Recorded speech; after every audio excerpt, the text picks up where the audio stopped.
ए छोरी, एक बात जान ले, ये जो काम है वो तू ही किया कर, और जो तेरी प्रॉपर्टी है उसे बेच क्यों नहीं देती जब रोई साहब उसे खरीदना चाहते हैं। एक औरत जिसकी उम्र यही कोई 60 साल के आसपास थी, एक लड़की के पास आकर गुस्सा करती हुई बोली। लड़की बोली, आपको जो करना है कर लीजिए, लेकिन मैं अपने माँ पापा की आखिरी निशानी को कभी भी नहीं बेचूंगी। और रही बात घर के काम की, तो वो मैं करती ही हूँ। मैं भी इंसान हूँ, कभी कभी थक जाती हूँ। आज तो मैं मेला देखने जाऊंगी ही। बर्तन है थोड़े बहुत, वो धो लूँगी। इतना बोलकर वो लड़की दौड़ती हुई घर से बाहर आ गई और अपनी पड़ोस में रहने वाली गीता को आवाज़ देने लगी। थोड़ी देर बाद गीता घर से बाहर आई और बोली, चल शिया, बहुत लेट हो गए हैं, पहले ही सब लोग चले गए। ऐसा बोलकर दोनों सहेली मेले के लिए निकल गई।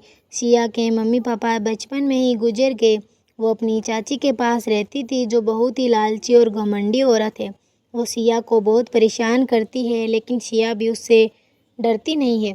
दूसरी तरफ एक लड़का जो जिम में पसीना बहा रहा था, अचानक उसका फ़ोन बजा। उसने पसीना पोंछा और फ़ोन उठाकर बोला, क्या है?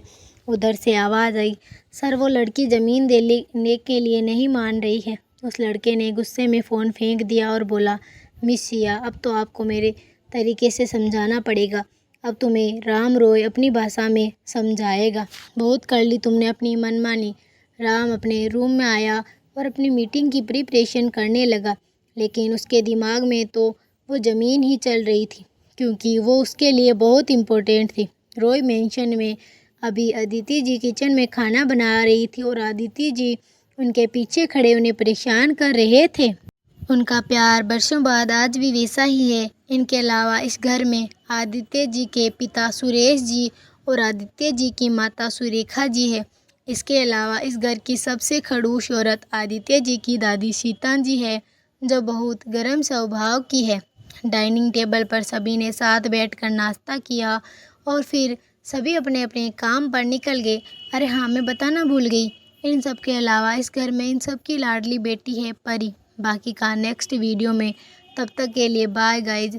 सपोर्ट करना, तुम लोग शेयर नहीं कर रहे हो, प्लीज़ इस मंथ तक 100 सब्सक्राइबर करवा दो। रिक्वेस्ट कर रही हूँ यार, समझा करो, ऐसा नहीं लिखा जाता। रोज़ रोज़ फालतू में 1-2 व्यूज़ आते आते ही नहीं है। ना कोई सब्सक्राइब करना, ना कोई लाइक करा। लाइक तो पक्का ही करिया करो, देखते हो इतने तो।